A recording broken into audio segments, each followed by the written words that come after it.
So, what if I told you that a seemingly harmless habit like stress eating or craving and eating is silently doing harm to your body and causing metabolic disorders in your body?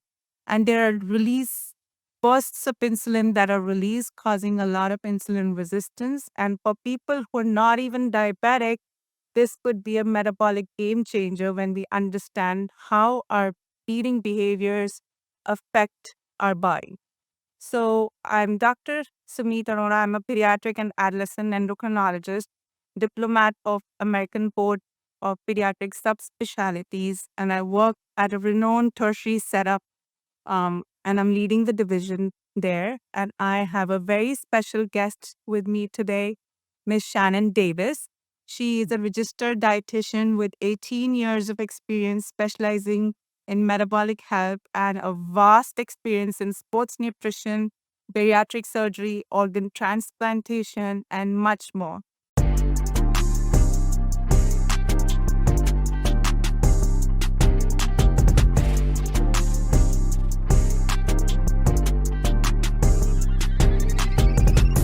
Welcome, Shannon, and Thank thank you you. for being here. And I would like to know about your journey. Well, thank you for having me. Well, my journey started originally I wanted to be an equine orthopedic surgeon, believe it or not. I'm a little country girl that grew up riding horses and rodeoing and wanted to I love all animals and wanted to save them all. And so after I got through 4 years of undergrad in animal science, I just knew that um it wasn't gonna be a great career because I would never be able to make a living saving all the animals, whether people paid me or not. So, my second love was nutrition, and so I got a degree in dietetics, and at the time I was, dating someone that had type 1 diabetes, and so I just knew that my passion was going to be from that point on, truly helping people that struggle with diabetes, and I got to live like it every day. And so, throughout my internship as a dietitian, I did a stint in nephrology, and that just sort of tapped into my heartstrings as well, seeing those people that were so sick. So I've spent most of my career in nephrology and diabetes. I did some organ transplant, like you mentioned. Um, but throughout my whole career, I never really felt fulfilled. I'm doing what I'm taught, which is, talking to people about nutrition, meal plans, reviewing lab, but they're not thriving. They're existing. And every time I would meet with somebody, you know, w we would talk about a plan, we would go over what's currently going on, and we would come up with a plan that was based on, as you know, all these equations that somebody comes up with about how our body's supposed to magically fit in to this closed loop system where what we put in could be less than what comes out, or yes, so that people stay lean and felt and healthy. And our idea of health is lean and slim. Well, you and I both know that that's so wrong.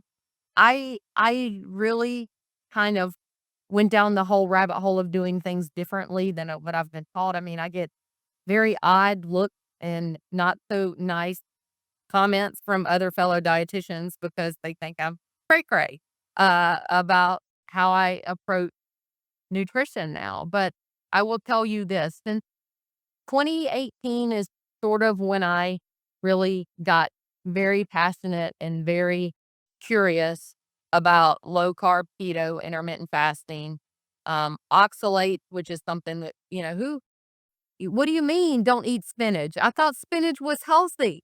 Well, yeah, but if you eat too much, those kidney stones that you've been having, would you ever thought they came from your health food?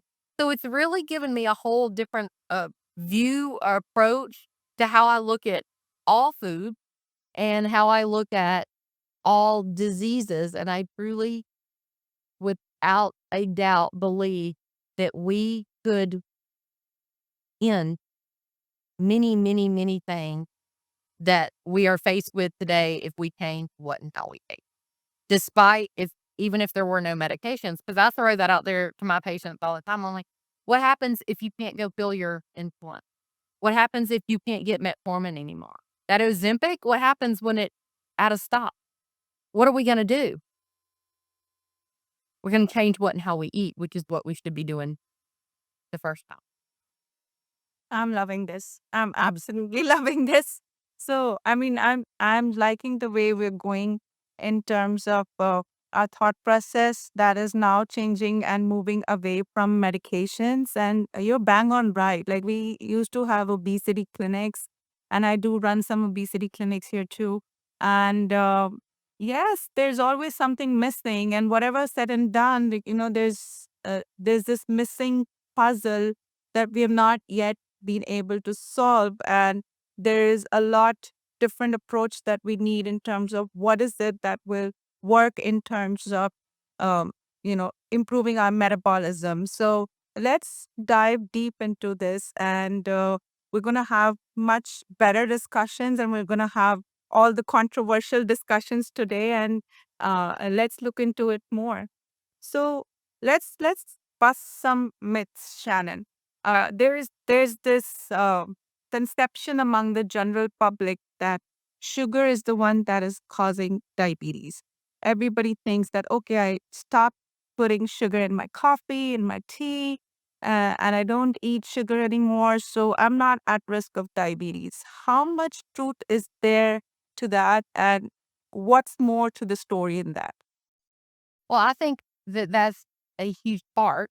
Um, and so it's funny that you say that because I have when I take like a food diary from someone, oh, I eat no sugar because they associate sugar with sweet.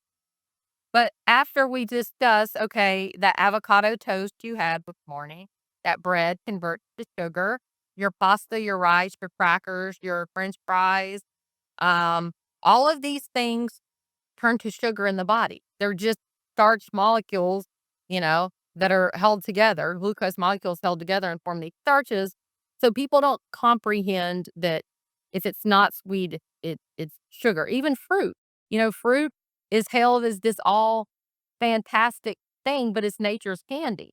And so we have to be careful with fruit as well. It's diabetes, Dr. Ben Dickman is one of my mentors and, friends, and so, you know, him and Dr. Jason Fung, I was listening to them this morning, and, the conversation is, you know, it's really crazy that type 1 and type 2 diabetes, they're both called diabetes because they're disease of opposite. They're a disease of not enough insulin, type 1, and then there's a disease of too much insulin, type 2. So sugar/carbs are part of the problem. But the other problem with diabetes is insulin. You can't have type 2 diabetes without having too much insulin. And so I think there's a misconception. You're the endocrinologist. You can better correct me on here. But, you know, so many people with type 2, or talking about type 2, is they feel like their pancreas doesn't make enough insulin. And that does happen years and years and years into that. But when we're looking at someone that's newly diagnosed, and you may frown upon what I'm going to say, but I don't believe in prediabetes. I believe you're diabetic or you're not, because the difference in prediabetes and diabetes is just a tenth of a number. And who's to decide that 10th? What we need to be looking at is a fasting insulin that needs to be happen 10 to 15 years prior to somebody becoming diabetic. And so we check A1Cs, and while your A1C is beautiful, your labs look great, you are not at risk for diabetes. What's going on in the background is the whole time our fasting insulin is doing this. So we would serve better to our patients as clinicians if we got fasting insulin checked. The eating every 2 to 3 hours, focusing on a low-fat diet, high in fruits and vegetables and whole grain, has done nothing but get people sick. And, insulin, like I mentioned, you have to have too much insulin Our cells become too full. They stop responding to that insulin. So it's a hyperinsulinemia process. But what causes the hyperinsulinemia? Eating too many carbohydrates, whether they're sweet or savory, and eating them too frequently. And our cells, in order to survive, they stop responding. They're too full, they can't hold. It's like a woman versus a man traveling. Right, absolutely, Shannon. So, like, if you think about it, insulin is an anabolic hormone, and all this that you're mentioning, like the frequency of eating, is going to lead to those insulin spikes, and the more insulin spikes that our cells are exposed to, like you mentioned, that these are unnecessary fuels, and ultimately it's going to lead to a metabolic shift, and then everything is going to convert into fat, and we're just storing energy where we're not spending that much. And so, yes, this hyperinsulinism can be caught quite early. So, along the same lines, let's talk about, what are the hidden symptoms, or what are those silent symptoms that anybody with insulin resistance will experience. So if you talk about it, diabetes or pre-diabetes, like, we were talking about, it just creeps in, but that the process has already started long back. So would there be something that we can look at in terms of something the body is experiencing, Sure. or some telltale signs that would be very obvious, that should not be missed by people? Yeah, And maybe we could take some action way early on. absolutely. So, hypertension has been given a salt name. It's not a salt problem for the most part. There are people, that a small population, that it is. For the most part, hypertension is an insulin problem. Fatty liver. It's funny. I look back when I was in organ transplant in 2007. We never talked about fat. I mean, we never talked about sugar. We always talked about quit eating fat, quit eating fat, quit eating fried food. All these people coming in with non-alcoholic fatty liver disease. And we never talked about sugar. We never talked about carbohydrates. High triglycerides, which never get talked about, is a sign of insulin resistance. Skin tag, right? Acanthosis nigricans, the darkening of the neck. But in females, PCOS, that's never really talked about as an insulin problem. Men, erectile dysfunction. How much money could we save on the little blue pill or the purple pill, whatever it's called, if we corrected insulin? Neuropathy, gout. Gout is never talked to as far as an insulin problem, right? High cholesterol. I mean, I mentioned the triglycerides, but it's diabetes is the no brainer. Obesity, but what about hangry? We always, if you can't go 2 hours without eating, you've got a problem, right? If you're tired right after you eat, you have a problem. But here's one that, what about autoimmune condition, thyroid, right? We never talk about thyroid in relation to insulin resistance. I just learned last night that the thyroid gland cannot become insulin resistant. I didn't know that. I thought the thyroid gland could, but apparently it cannot. Um, but irregular hair growth, it can be a problem. There's so anxiety and depression, the gut, right?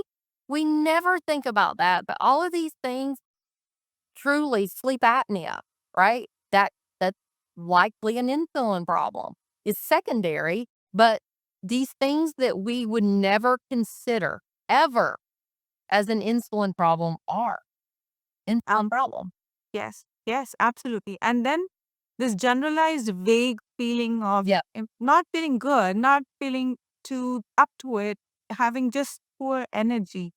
All these could be just insulin resistance problems. And right bang on that, that the darkening of the neck that everybody is carrying, almost everybody these days has it. And if we just were to like spot it, like, a few years before it's, before the diabetes happened, and maybe we can take action on it, we would be preventing a lot of diabetes right from the start. Yes, yeah. So let's shift gears now. We all talk about blaming food all the time, that it's the food that has caused somebody to become diabetic. But then we also hear other part of the story, that okay, this businessman who was super busy, hardly slept for 4 hours at night, and there was a lot of haywire eating and a lot of stress in their life, and bam, one day they develop diabetes. What is your take on the big role of uh, sleep and stress in the onset of type 2 diabetes? Right. Learning again from people much smarter than me, um, I've learned that there are three like really big causes to insulin resistance, which is ultimately leading to the diabetes. Um, Food is just the easiest to manage. It's the easiest to handle. You have stress, which and causes high cortisol. And then you have inflammation, right? And we're looking now at these inflammatory seed oils and seeing their role in insulin resistance. Stress is huge. Stress causes that cortisol release. Stress causes that deep visceral fat, the most dangerous fat around our organs. The problem, and you can see studies that show people will eat the same amount of calories, um, and or actually less. But if you're stressed, you can gain weight on less calories than the control group just due to that cortisol level. So the cortisol in itself is highly inflammatory and can cause, the insulin resistant. That's where the diabetes comes from. And it's not, I try to teach people, it's like, it's not, we miss calling the insulin resistance that leads to the diabetes. The stress has been going on for a long time and increasing cortisol levels. And we're just told as a society, just deal with it. Just deal with the stress. It's just normal. It's part of aging. It's part of corporate life. But, but they don't look at what it's doing at a metabolic level. You know, we're from a society that the harder you work, the less you sleep, the tougher you are, the more you're going to be successful, right?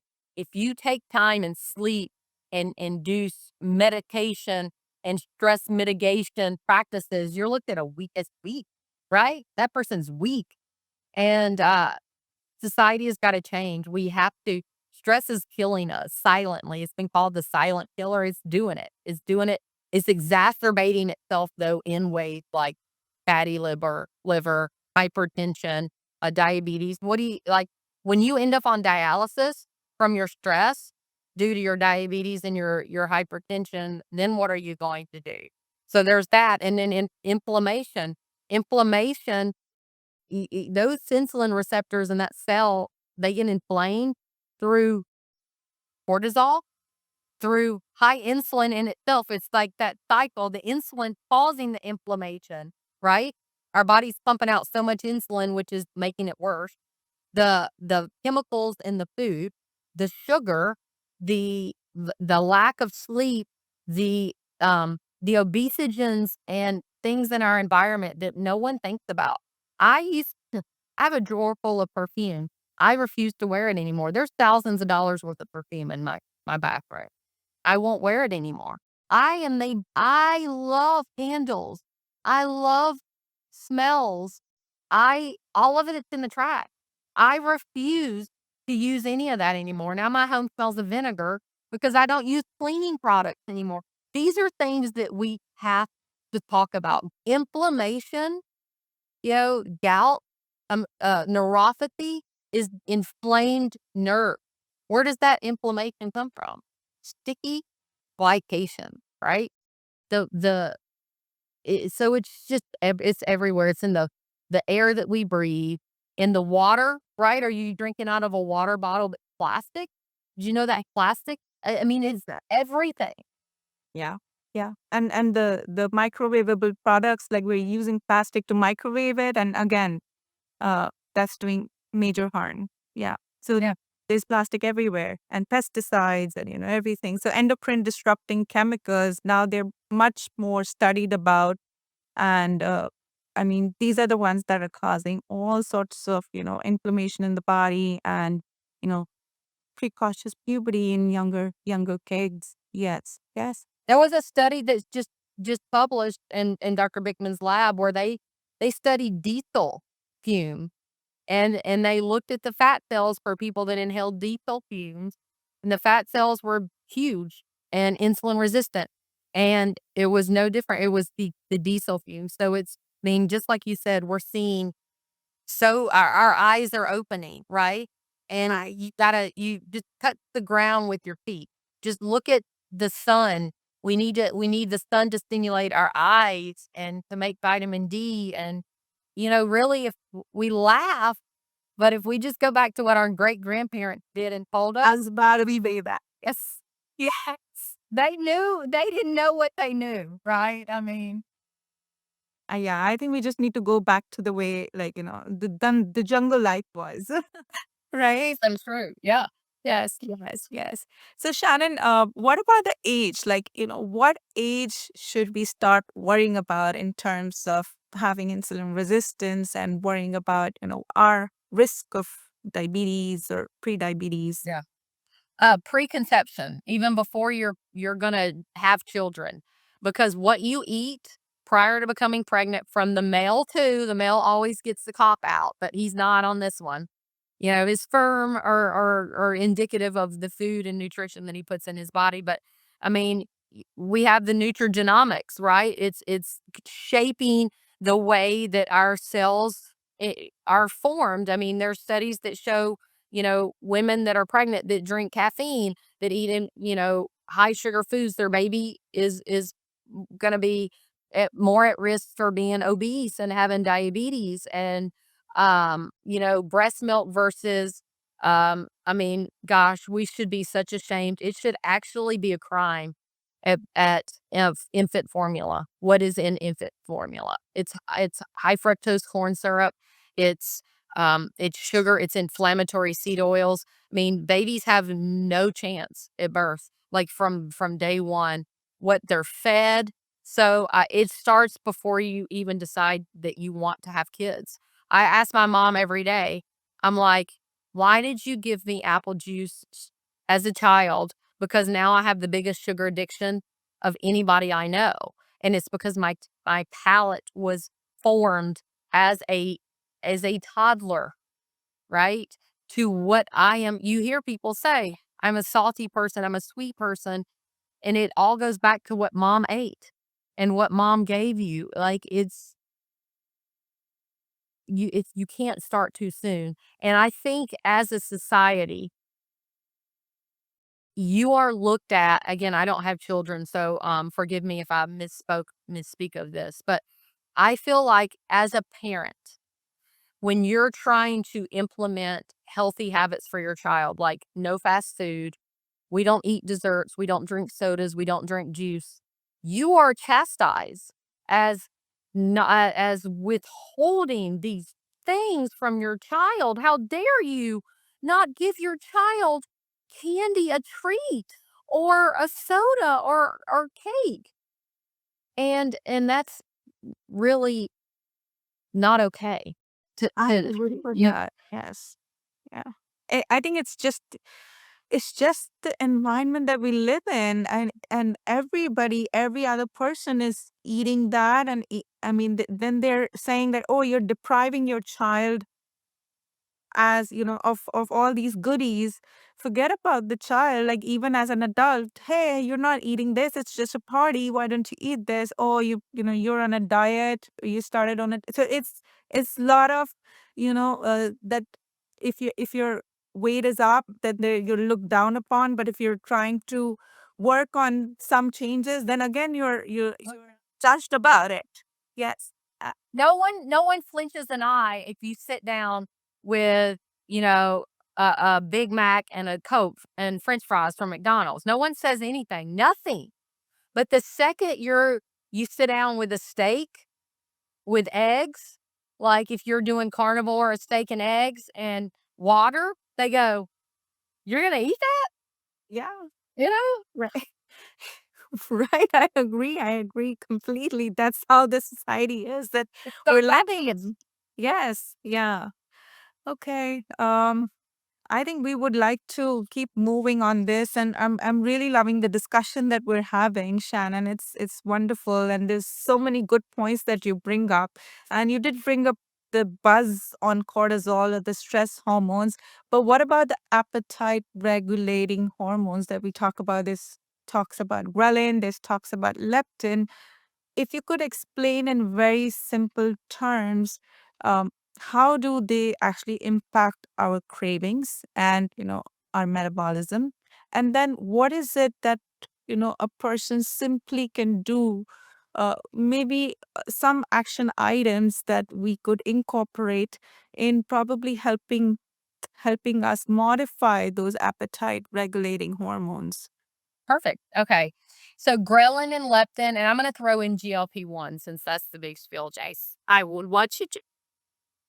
So if we look at ghrelin, I always say this is the easiest way to remember ghrelin. Grow, ghrelin, grow. So ghrelin is the hormone that makes us want to eat. It makes us hungry, right? Then you have leptin. I think the easiest way to remember leptin is leptin lean. Leptin makes you want to be lean, so it makes you satisfied. It makes you not want to eat. Um, and so our fat cells make leptin. The you hear of people that are leptin resistant. I think at one point the pharmaceutical industry actually thought they were gonna, you know, uh, have a game changer and create a drug that targeted leptin resistance. And I think we've been very successful at that yet.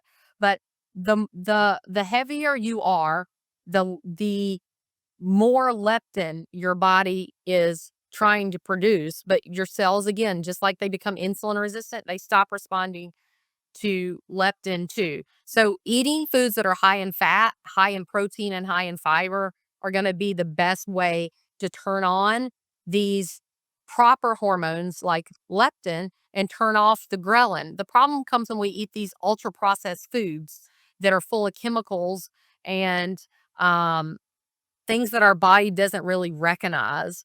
You can go on the cholecystine kinase and the PYY and all of those that we don't need to talk about. But those things get stimulated from amino acids and from fatty acids and the stress receptors in our belly. And when we are eating ultra processed food, that doesn't happen.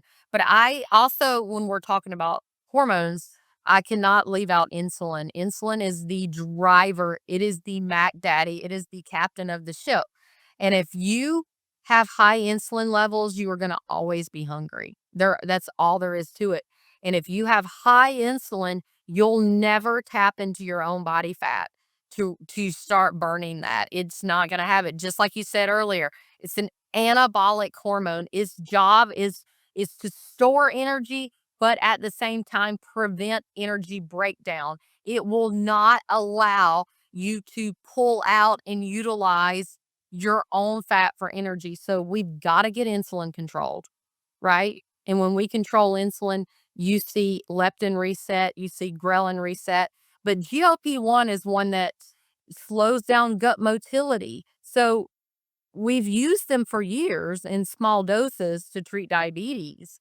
It's just when you jack up the dose that you get these side effects that people are wanting without even considering or not that they're not considering, but their drive to be thin is so much more than the risk of these drugs that they're like closing a blind's eye to them.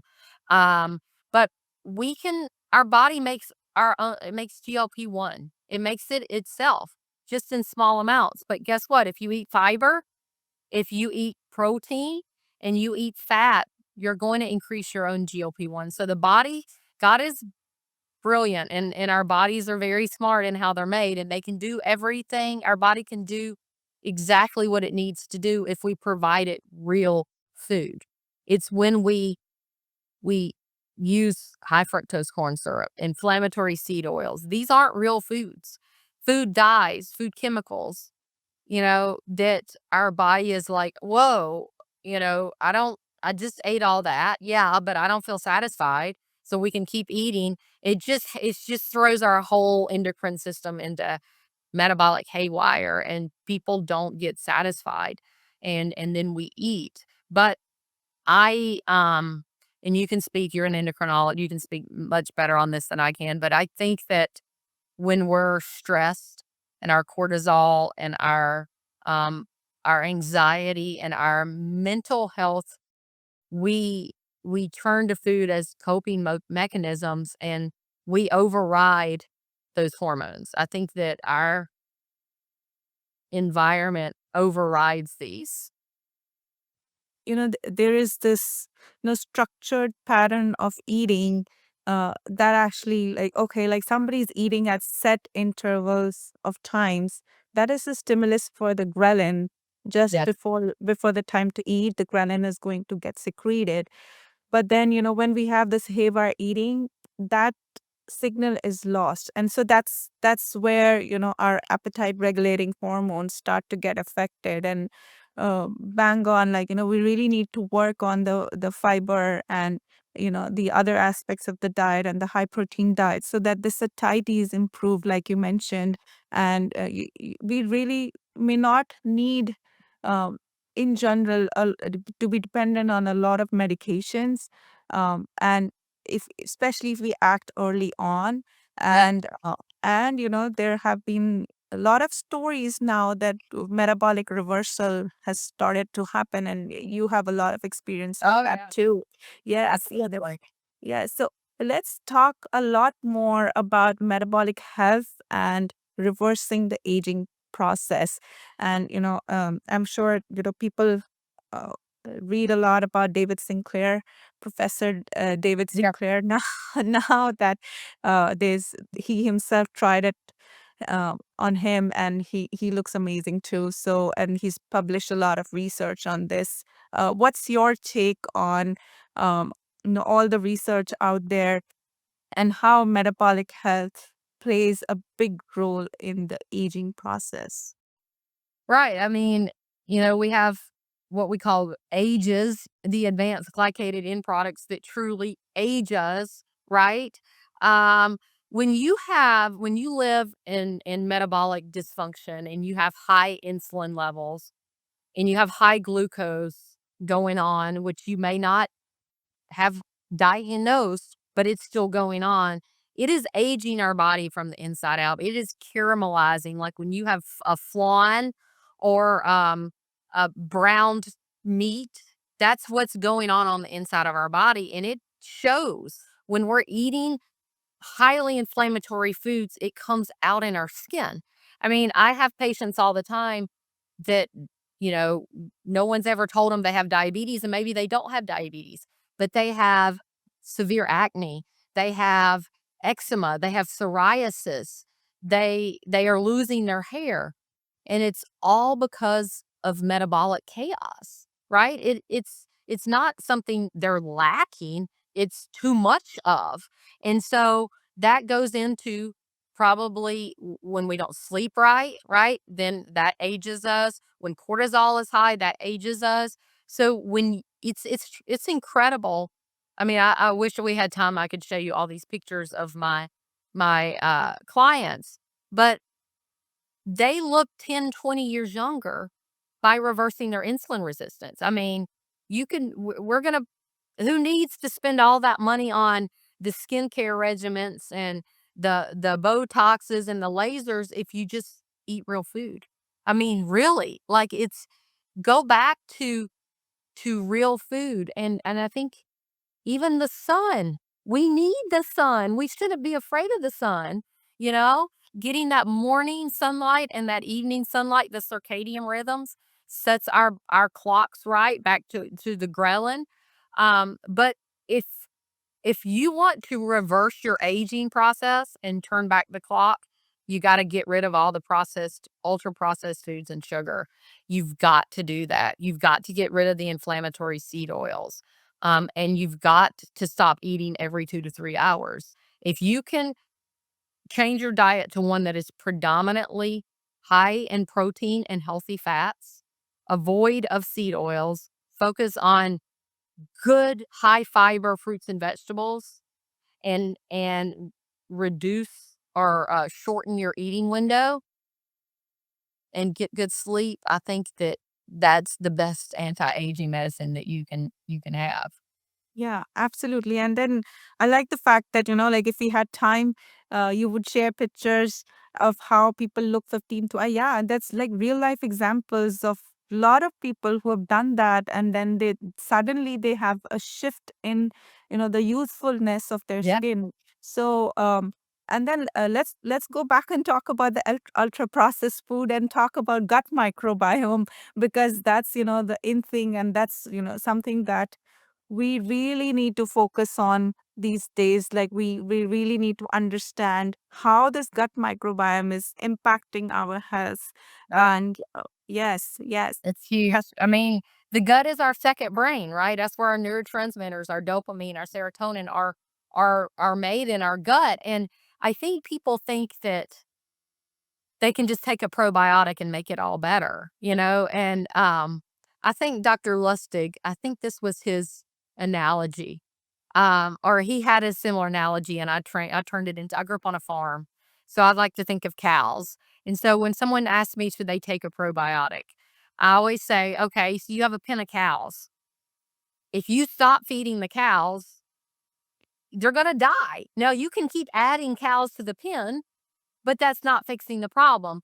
But if you just feed the cows good food, why do you need to keep buying cows and adding the cows in? So that's the same way as I talk about a prebiotic and a probiotic. I'm like, if you've taken an antibiotic or you're starting from scratch with a nasty gut microbiome, I highly recommend a good quality probiotic. And Akkermansia is a new one that's on that's becoming um, more studied and is showing that it is really targeting insulin resistance. So it's a really good, promising one that we're seeing. But you populate your gut with the good bugs, but then you got to feed the good bugs. And if you feed them properly, then you're going to have great mental health and metabolic health, right?